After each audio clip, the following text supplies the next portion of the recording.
శ్రీ గురుభ్యో నమః. జై శ్రీరామ్. సత్సంగ పరివారానికి సాదరాహ్వానం. రామాయణము, రామ మార్గం, కిష్కింధకాండ. వాలి శ్రీరాముల వారి ధర్మాధర్మవాదం. గం గణపతి నమః. జై శ్రీరామ్. వాల్మీకి గిరి సంభూత రామసాగరగామిని పునాది భువనం పుణ్యా రామాయణ మహానది లోకసార సమాకీర్ణం సర్గకల్లోల సంకులం కాండగ్రామహామీనం వందే రామాయణార్ణవం వేదవేద్యే పరే పుంసి జాతే దశరథాత్మజే వేద ప్రాచే సదా దాసి సాక్షాత్ రామాయణాత్మనా. జై శ్రీరామ్. జై శ్రీరామ్.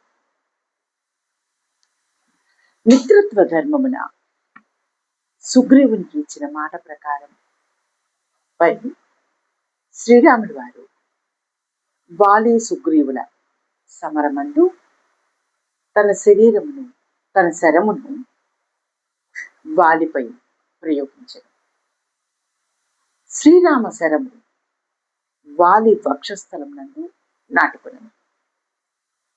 ఆశ్వేజ మాసం నందు పూర్ణిమ నాడు నేలపై పడవేయబడిన ఇంద్రధ్వజము వలె వాలి భూమిపై పడిపోయింది. వంగదేశం నందు ఆశ్వేజ మాసంన పూర్ణిమ తిథియందు ఇంద్రుని ఉద్దేశించి ధ్వజమును ప్రతిష్ఠితులు. ఉత్సవానంతరము దానిని నేలపై పడవేశారు. పడిపోయిన వాలి వద్దకు రామలక్ష్మణుడు వచ్చింది. వాలి శ్రీరామునితో ఇట్లా, స్వామి, నీవు మహారాజు కుమారుడు, సకల ధర్మశాస్త్రములు తెలిసిన వాడవు, ఉత్తమ వంశమున జన్మించిన వాడవు, సత్వగుణము గలవాడవు, పరాక్రమవంతుడు, ధర్మ నియమములను పాటించేవాడవు, అన్ని విధములుగా ఖ్యాతికెక్కిన వాడవు. నేను వేరొకరితో యుద్ధం చేయించినప్పుడు నన్ను ఎలా చంపినావు? నన్ను బాణంతో ఎందుకు కొట్టావు? శ్రీరాముడు అనగా కనికరముతో ఆశ్రితులను కాపాడువాడు, ఎల్లప్పుడూ ప్రజల హితమునకై పాటుపడువాడు, దయామయుడు, గొప్ప ఉత్సాహశక్తి కలవాడు, సదాచార సంపన్నుడు, చేపట్టిన దీక్ష విడువనివాడు అని సకల ప్రాణులు నీ కీర్తిని కానిచ్చేను. ఓ ప్రభు, ఇంద్రియ నిగ్రహము, మనోనిగ్రహము, సహనము, ధర్మాచరణము, ధైర్యము, సత్యవ్రతము, పరాక్రమము, అపరాధులను దండించుట మొదలుగునవి రాజులకున్న ఉత్తమ గుణములు. తార నాతో చెప్పినను,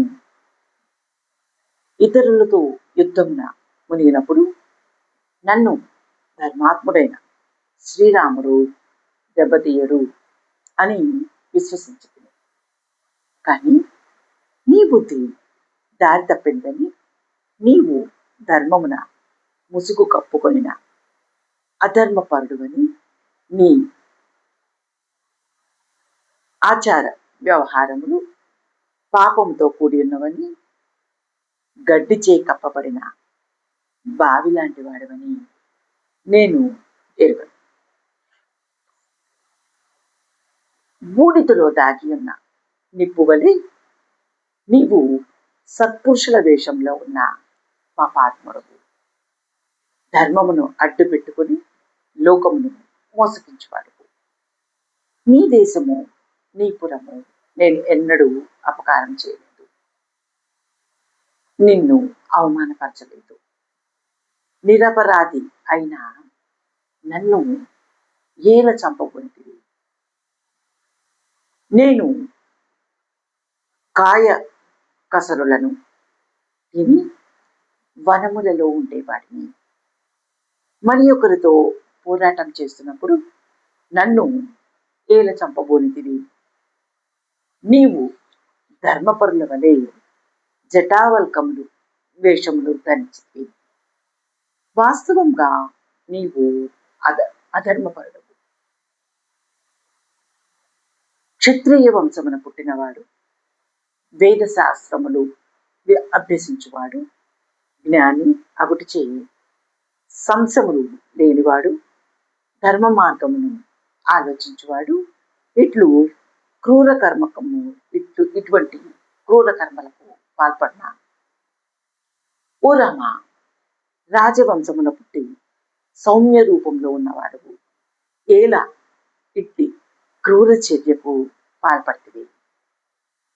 శాంతగుణం, దానం, సహనము, ధర్మాచరణ, సత్యవచనం, ధైర్యం, పరాక్రమం, అపరాధులను దండించుట అనునది మహారాజుల లక్షణములు. మేము వానరులము, నీవు నరుడము.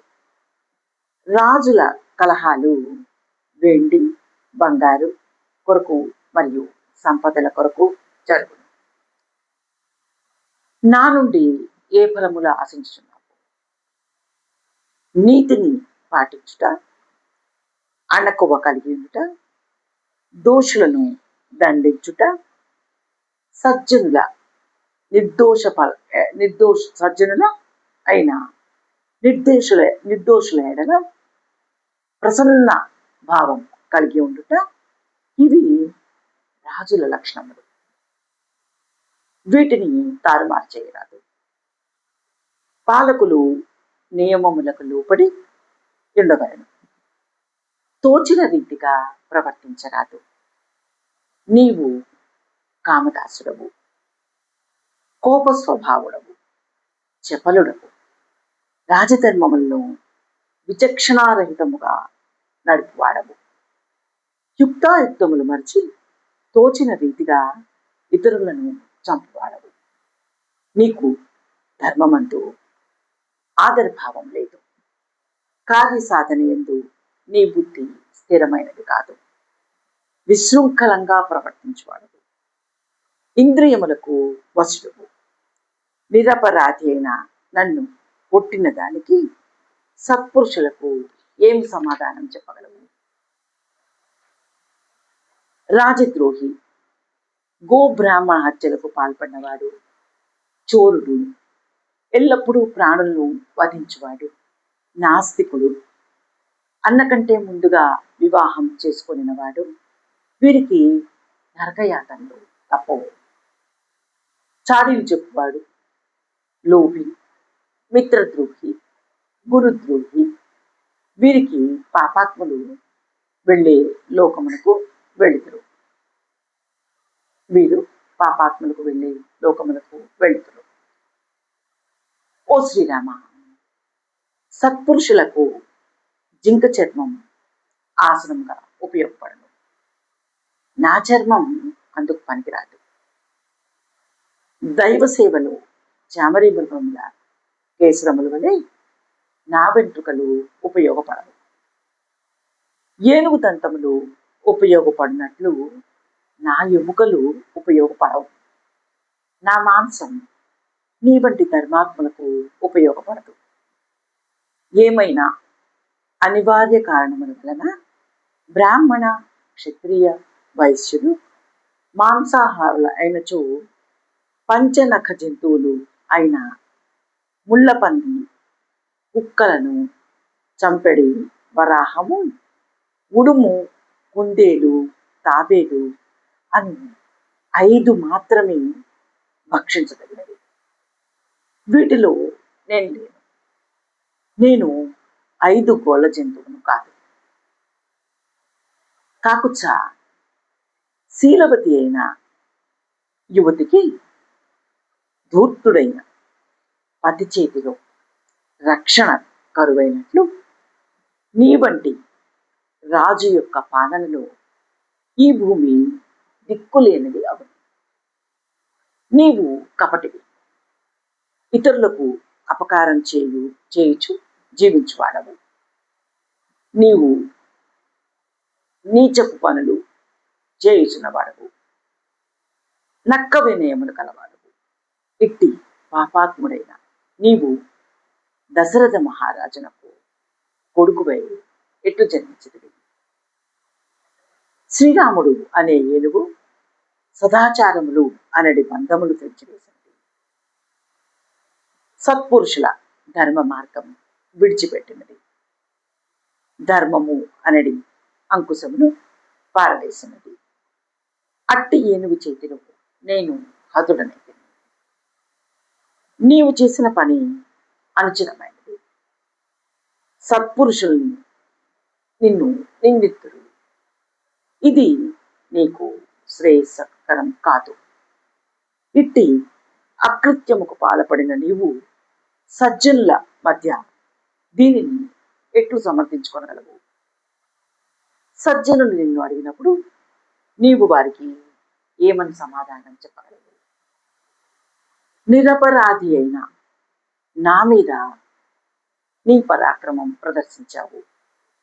నీవు నీ శక్తి సామర్థ్యములు ప్రకటించుటకు ఎదురుగా నిలిచి నీవు నాతో యుద్ధమునకు దిగినచో మరుక్షణమే నా చేతిలో హతుడై నీవు మృత్యువు కౌగుల్లో చేరినట్టడి వాడవు. రణరంగమున నన్ను ఎవ్వరూ ఎదిరించలేరు. మద్యపానం చేసి స్పృహ తప్పి ఉన్న వానిపై పాము కాటు వేసినట్లు నన్ను చాటి నుండి దెబ్బతీసింది. సీతాదేవిని తెచ్చుకొంటకై నీవు సుగ్రీవుని ఆశ్రయించింది. అతని తృప్తికై నీ బాణముతో నన్ను చావు దెబ్బ కొట్టింది. అట్లు కాక ఆ దేవి కొరకై నీవు నన్నే కోరి ఉండవలసినది. అప్పుడు ఆ సాధ్విని ఒక్క రోజులో తీసుకుని వచ్చి నీకు అప్పగించని వాడను. రావణుని యుద్ధంన చావకొట్టి అతన్ని బంధించి రావణుని నీ ముందు ఉంచెని వాడిని. రావణుడు సీతాదేవి సముద్ర జలముల్లో పాతాళ లోకమున ఎక్కడ దాచినను వేదములు హయగ్రీవుడు తెచ్చినట్లు ఆ సాధ్విని తెచ్చేవాడిని. మధుకైటవులు వేదములు అపహరిస్తే శ్వేతాశ్వతరి రూపమున శ్రీహరి వేదములను తెచ్చాను. నా మరణానంతరము కిష్కిందకు రాజు సుగ్రీవుడే. కానీ నీవు నన్ను చంపిన తీరు మాత్రము పూర్తిగా అనుచితము. లోకమందలి ప్రాణులు ఎప్పుడో ఒకప్పుడు మరణించవలసినదే. ఇది సహజం, అనివార్యం. కావున నా మృతికై నేను దుఃఖించుటలేదు. నన్ను ఈ విధముగా చంపుట నీకు ఉచితము కాదు. లేదు, నీకు ఉచితము అనిపించినచో నన్ను చంపుట నీకు ఉచితము అన్నచో నీవు బాగుగా ఆలోచించి నాకు ప్రత్యుత్తరం ఇవ్వము అని వాలి శ్రీరాముల వారిని అడిగాడు. చాలా మంది కవులు కథానాయకుడు గొప్పవాడు అని చెప్పి కావ్యాలు రాస్తూ ఉంటారు. మన భారతీయ విజ్ఞానంలో వాల్మీకి వ్యాసుల వారు చెప్పిన రామాయణ పురాణాలలో వారు ఏది దాచిపెట్టలేదు. ఈ ఘట్టంలో వాలి శ్రీరాముల వారిని చాలా నిందించాడు. వాల్మీకి మహర్షి అదే వ్రాసినాడు. వాలి చేసిన నిందను వాల్మీకి మహర్షి ఎక్కడ ఏ విషయము దాచి ఉంచలేదు. ఇది మన భారతీయత విజ్ఞాన సంపద. ఇక శ్రీరాములు వారు వాలికి ఇచ్చిన ధర్మ ప్రత్యుత్తరం తెలుసుకుందాం. శ్రీరాముల వారు వారితో ఇలా అన్నారు: ధర్మార్థ కామములను లౌకికములైన ఆచారములు తెలుసుకొనకనే అజ్ఞానం చే నీవు నన్ను ఇలా తప్పుపడుచున్నావు. ఆచారములు బుద్ధిమంతులకు బుద్ధి బలం కలవారు పెద్దలను అడిగి తెలుసుకుంటారు. వానరులకు సహజమైన చపలత్వం వల్ల నన్ను ఇట్లు తోలనాడుచున్నావు. ఈ భూమి అంతా ఇక్ష్వాకు ప్రభువుల ఆధీనంలో ఉంది. ఇచ్చట మృగములకు, పక్షులను, మనుష్యులను అనుగ్రహించుటకు వారికి అధికారం కలదు. ఈ భూమిని ధర్మాత్ముడైన భరతుడు పరిపాలించుచున్నాడు. అతడు సత్యసంధుడు, రుజువర్తనుడు, ధర్మ అర్థ కామ రహస్యములు ఎరిగినవాడు, నిగ్రహానుగ్రహ సమర్థుడు. రాజనీతి, శిక్షాశాస్త్రమును, సత్యమును, శాస్త్ర విహిత పద్ధతిని, దేశకాల పరిస్థితులను చక్కగా తెలిసిన మహారాజు భరతుడు. అతడు మిగుల పరాక్రమశాలి. మేము ఇతర రాజులు అతని యొక్క ధర్మబద్ధములైన ఆదేశములను పాటించుతూ ధర్మ పరిరక్షణకై ఈ భూమి అంతా సంచరించుచున్నాము. భరతుని ఆజ్ఞ అనుసరించి మేమందరము ధర్మాచరణమునందు నిమగ్నమై ఉన్నాము. ధర్మ మార్గము వీడి ప్రవర్తించు వారిని మేము తప్పక దండితుము. నీవు పూర్తిగా స్వార్థపరుడు, భోగలాలసుడు, రాజధర్మ మార్గమును వీడినవాడు, ధర్మ విరోధమునకు పూనుకొనిన వాడవు. నీ అకృత్యములకు ధర్మజ్ఞులు నిన్ను నిందితుడు. ధర్మము మిక్కిలి సూక్ష్మమైనది, సత్పురుషులకును అంతంత మాత్రముగా అంతుపట్టంది. సమస్త ప్రాణుల యొక్క హృదయములలో ఉన్న పరమాత్మయే శుభాశుభములను అనగా ధర్మాధర్మములను ఎరుగును. హృదిస్థ సర్వభూతానాం ఆత్మావేద శుభాశుభం. ఓ వానరా, నీవు సహజంగా చపలుడవు. బుద్ధిబలం లేని చపలేని వారితో నీవు మంత్రాలోచన చేయుచుండు. దీని వలన ప్రయోజనం శూన్యం. వారి వలన నీవు ధర్మ మార్గమును తెలుసుకొని జాగ్రత్త. పుట్టుకతో అంధుడు ఇతర పుట్టుకతో ఉన్న అందులలో మార్గము తెలుసుకొని చాలరు కదా. అనగా జాత్యంధ ఇవ జాత్యంధై. నీవు కోపావేశంలో నన్ను నిందించడం తగదు. నిన్ను చంపుటకు గల కారణం వివరించదు. నీవు పరంపరంగా వచ్చుచున్న ధర్మమును విడనాడావు. నీ తమ్ముని భార్యతో సుఖించుచున్నావు. మహాత్ముడు సుగ్రీవుడు నీకు తమ్ముడు. అతని భార్య రుమా నీకు కోడలతో సమానము. రుమాయాం వర్తసే కామాత్ స్నుషాయాం పాపకర్మకృత. నీకు కూతురు వంటిది రుమా. నీ తమ్ముడు బ్రతికిండగా నీవు కామాతురుడవై పాపకృత్యమునకు ఒడగట్టితివి. ఓ వానర, నీవు కామముతో కన్నులు మూసుకుపోయి ఉంటుచే ధర్మం తప్పి తమ్ముని భార్యతో శరీర సుఖములకు పాల్పడితివి.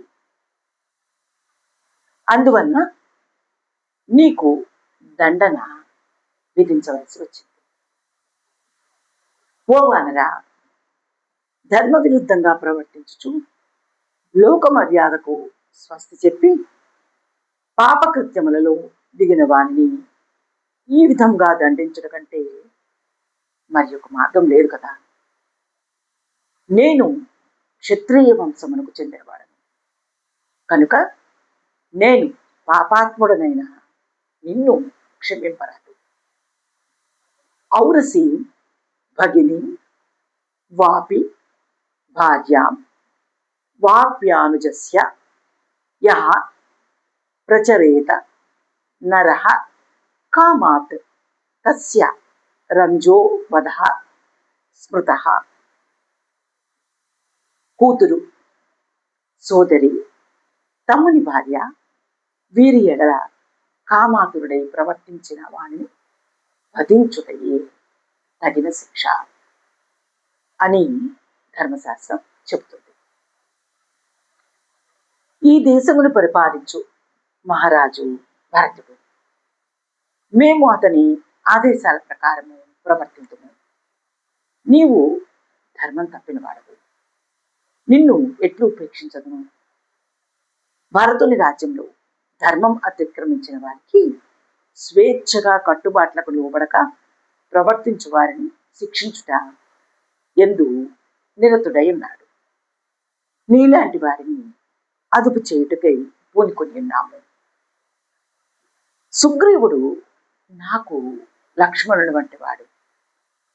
అతడు తన భార్యను రాజ్యంను తిరిగి పొందుటకై నాతో మైత్రి చేసినాడు.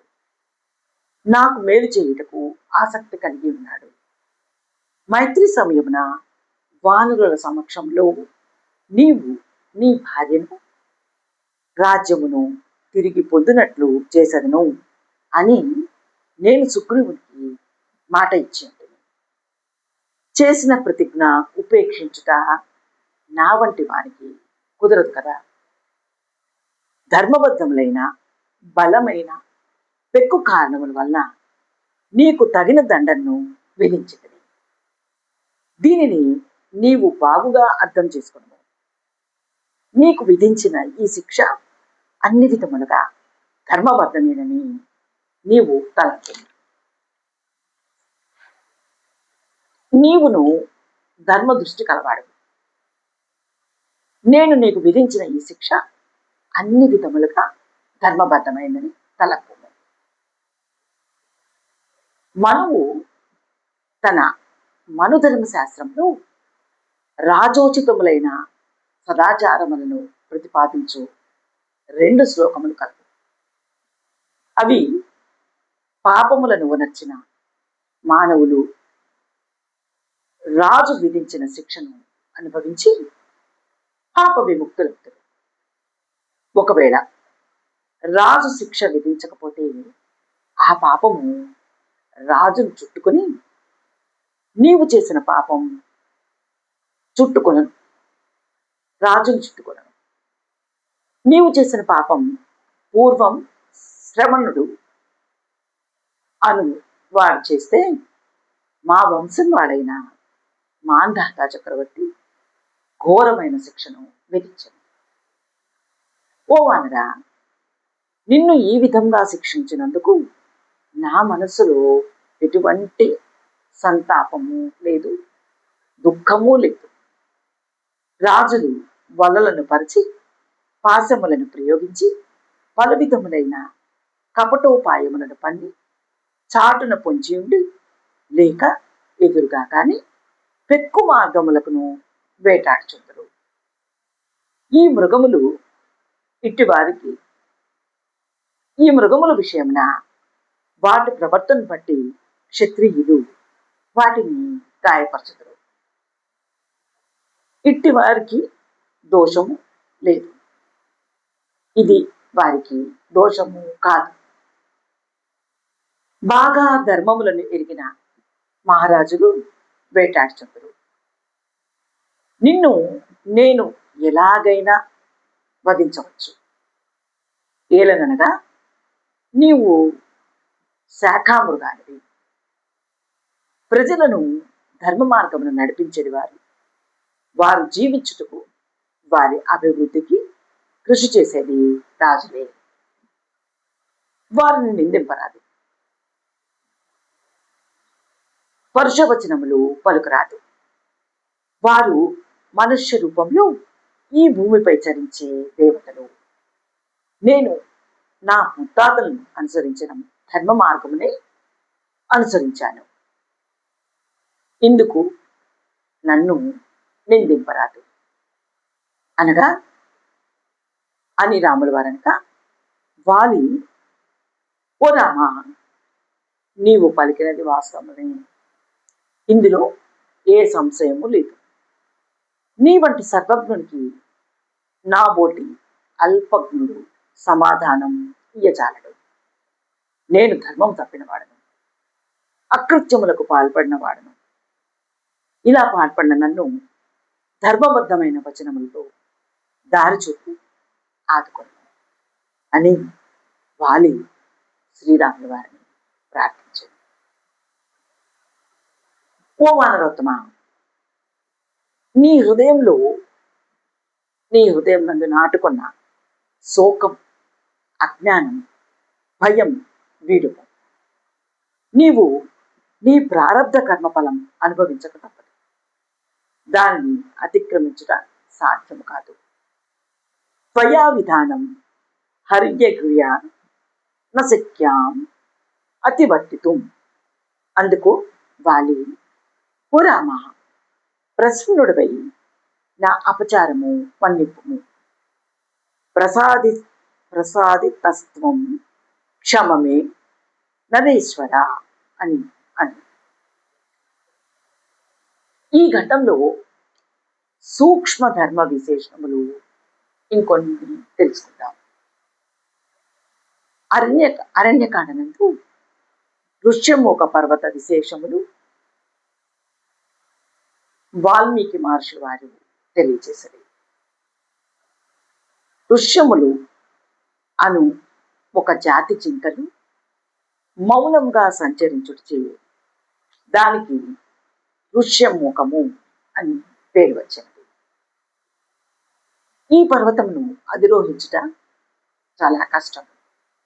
అందువల్ల ఈ పర్వతమునకు సుదుఃఖారోహణము అని పేరు వచ్చింది. ఇది బ్రహ్మదేవునిచే నిర్మించబడినది. ఋష్యమూక పర్వతంపై నిద్రించువానికి స్వప్నంలో లభించిన సంపదలు నిజ జీవితంలో వాస్తవములు అగును. దురాచారుడైన పాపాత్ముడు ఈ కొండ మీదికి ఎక్కలేడు. ఒకవేళ ఏ పాపాత్ముడైనా ఈ పర్వతం ఎక్కినచో అతను నిద్రించినప్పుడు రాక్షసులు అతన్ని చంపుతారు. కబంధుడు శ్రీరాముడి వారితో, ఓ రామ, సుగ్రీవుడు అని పేరు గల వానరుడు కలడు. వాలి ఇతనికి అన్న. క్రుద్ధుడైన వాలి తన తమ్ముడైన సుగ్రీవుని వెడలుకొట్టెను. ప్రస్తుతము సుగ్రీవుడు ఋష్యమూక పర్వతంపై నివసించుచుండెను. ఈ సుగ్రీవుడు మాటకు కట్టుబడి ఉండువాడు. వినయమునకు పెట్టినది పేరు. ఓ రామ, నీవు సుగ్రీవుని కలుసుకొని అతనితో అగ్నిసాక్షిగా మైత్రిని నిలుపుము. అతని కార్యము మీరు నెరవేర్చుటకు సమర్థులు. మీ వలన అతని కార్యము నెరవేర్చకపోయినను మీ కార్యం నిర్వహించుటలో అతడు మీకు సహాయపడగలడు. తన అనుచరులైన వానరులతో సుగ్రీవునికి మీ వలన అతని కార్యం నెరవేర్చకపోయినను మీ కార్యం నిర్వహించట్లు అతడు మీకు సహాయ పలకల్డు. సుగ్రీవునికి ఈ భూమండలంలో తెలియని ప్రదేశం అనేది లేదు. తన అనుచరులైన వానరులతో అతను సీతాదేవి చారను అన్వేషించగలడు అని కబంధుడు రాముల వారిని సుగ్రీవునితో మైత్రి చేసుకోమని చెప్పాడు. కబంధుడు వాలితో రాముల వారిని మైత్రి చేసుకోమని చెప్పలేదు. సుగ్రీవుడు ధర్మాత్ముడని కబంధుడు రాముల వారితో చెప్పాడు.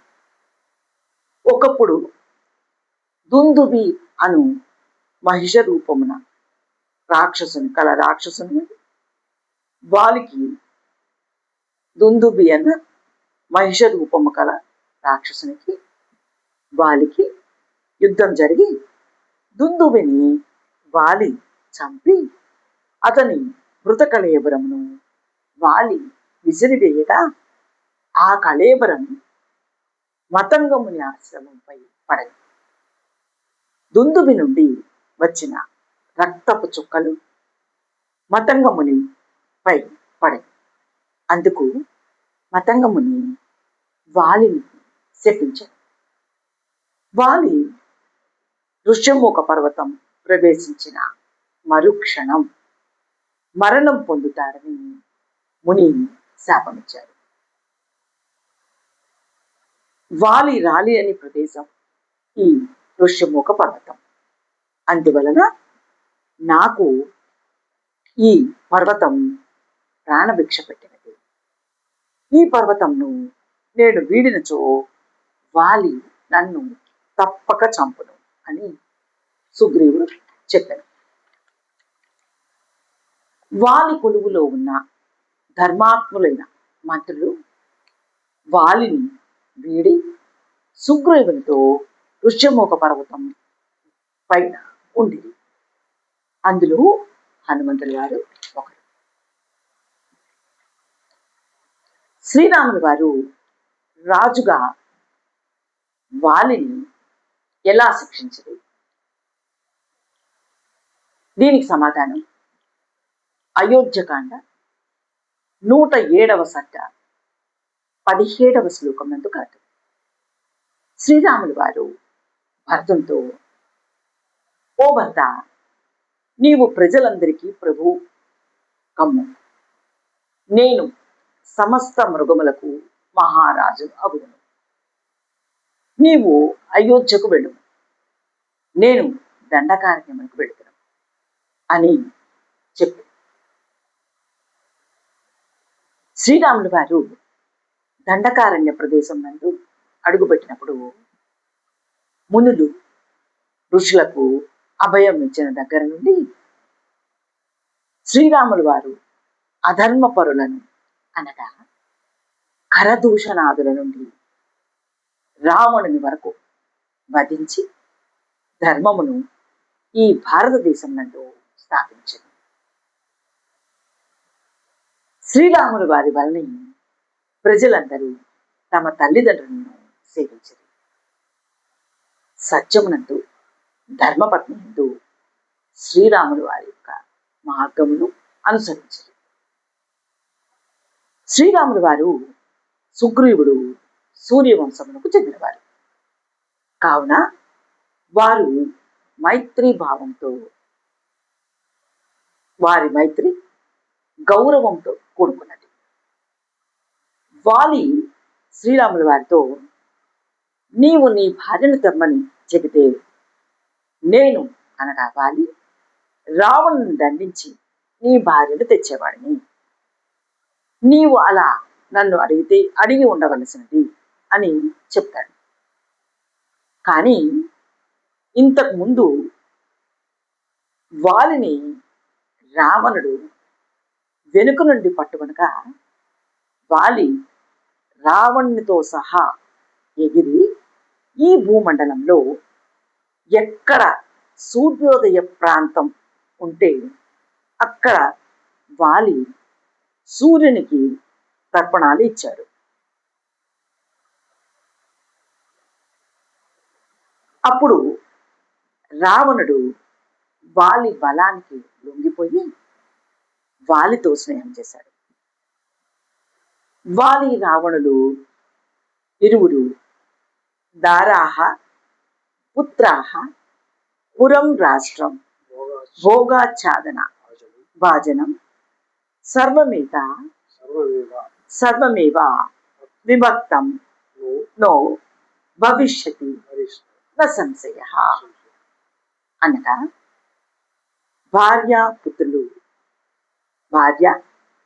పుత్రులు పట్టణము, రాజధాని, భోగము, గృహోపకరణములు సర్వము మనకు అవిభక్తము కాగలదు. వాలి రావణుల మైత్రి చూడండి. ఇరువురి భార్యలను ఇరువురు అనుభవిస్తాం అని అర్థం. ధర్మం ఇలా ఉండు వారికి మరణ శిక్ష విధించింది. వీరిని ఎలాగైనా వధించాలి. ధర్మపరుడైన శ్రీరాముల వారు వాలితో ఎలా స్నేహం చేస్తారు? అధర్మ స్నేహం చేసిన వాలిని శ్రీరాముల వారు వధించరు. అధర్మ స్నేహం చేసిన వాలిని రావణులను శ్రీరాముల వారు వధించరు. వాలి రావణులది అధర్మ స్నేహం, శ్రీరామ సుగ్రీవులది ధర్మ స్నేహం.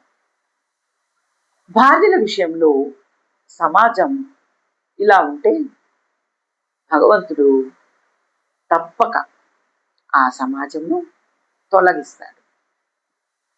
భగవంతుడు రూపంగా వచ్చి తొలగిస్తాడు, లేదా ప్రకృతే భగవంతుని రూపంలో అధర్మ సమాజమును తొలగిస్తుంది.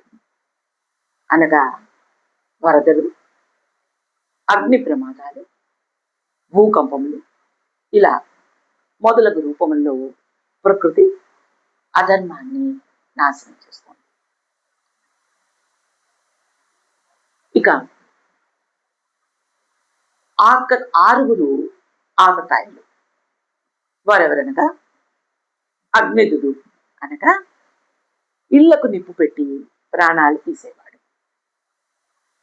గరదుడు విషం పెట్టి చంపేవాడు, శస్త్రపాణి ఆయుధాలతో దాడి చేసి చంపేవాడు, ధనాపహుడు ధనాన్ని ఆస్తిని దోచేవాడు, క్షేత్రాపహారి భూమిని లేదా రాజ్యాన్ని అపహరించేవాడు, దారాపహారి ఇతరుల భార్యలను అపహరించేవారు.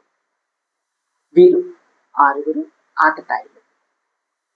వీరిని వధించిన పాపం లేదని ధర్మశాస్త్రం చెప్తోంది. దుర్యోధనుడు పాండవుల విషయంలో 6 దోషాలను కలిపేసినాడు. దుర్యోధనుణ్ణి, వాలిని, రావణుణ్ణి ఏ మార్గంలోనైనా వధించాలి. ఇందు ధర్మదోషం రాదు.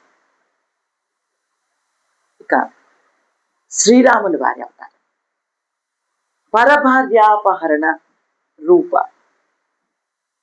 పరభార్యాపహరణ మాప మహాపాపమును నిర్మూలించుట, సోదర ప్రీతిని లోకమున పెంపొందించుట, ఎట్టి ఆపదలందు గాని శరణాగతిని విడువక రక్షించుట, దాని వలన కలుగు కష్టములను సుఖములను తలచి సంతోషము అనుభవించుట అనునది శ్రీరామావతారమున భగవంతునకు ఇష్టములని మనం అంగీకరింపవలెను. వాలి, సుగ్రీవుడు, హనుమంత, అంగద, నీలుడు అను మొదలగు వానరులు కామరూపులు. వీరికి స్నాన సంధ్యాదులు కలవు. వీరి యందు మానవ ధర్మములు కలవు. అందువలనే శ్రీరాములు వారు వాలికి మరణశిక్ష విధించను. పైగా వాలి సుగ్రీవుడు వేసుకున్న బట్టలను లాగి తన్ని భార్యను బలాత్కరించి తమ్ముడని కూడా చూడక భూమండలం అంతా ప్రాణభయంతో పరుగెత్తించేట్లు చేసి చంపటానికి పూనుకున్నాడు. అందువలన వాలికి మరణదండన శ్రీరాముల వారు విధించారు. ఇది కిష్కింధకాండంలోని వాలి శ్రీరాముల వారి ధర్మాధర్మం. మంగళం కోసలేంద్రాయ మహనీయ గుణాబ్ధయే చక్రవర్తి తనూజాయ సార్వభౌమాయ మంగళం వేద వేదాంత వేద్యాయ మేఘశ్యామలమూర్తయే పుంసాం మోహన రూపాయ పుణ్యశ్లోకాయ మంగళం విశ్వామిత్రాతరంగాయ మిథిలా నగరీపతే భాగ్యానాం పరిపాలాయ భవ్యరూపాయ మంగళం పితృభక్తాయ సతతం భాతృభిస్సహసీతయా నందితాఖిలలోకాయ రామభద్రాయ మంగళం చక్రసాకేతవాసాయ చిత్రకూట విహారిణే సేవ్యాయ సర్వయమినాం ధీరోదారాయ మంగళం సౌమిత్రిణా జానక్యా చాపబాణాసిధారిణే సంసేవ్యాయ సదా భక్త్యా స్వామినే మమ మంగళం దండకారణ్యవాసాయ ఖండితామరశత్రవే వృద్ధరాజాయ భక్తాయ ముక్తిదాయాస్తు మంగళం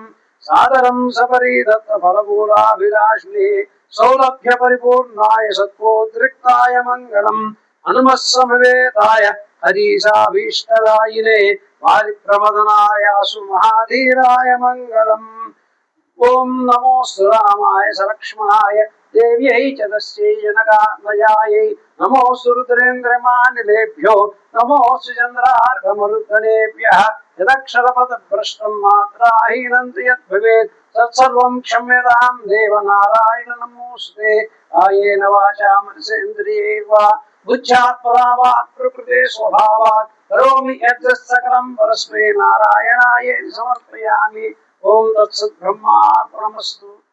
జై శ్రీరామ్. జై శ్రీరామ్.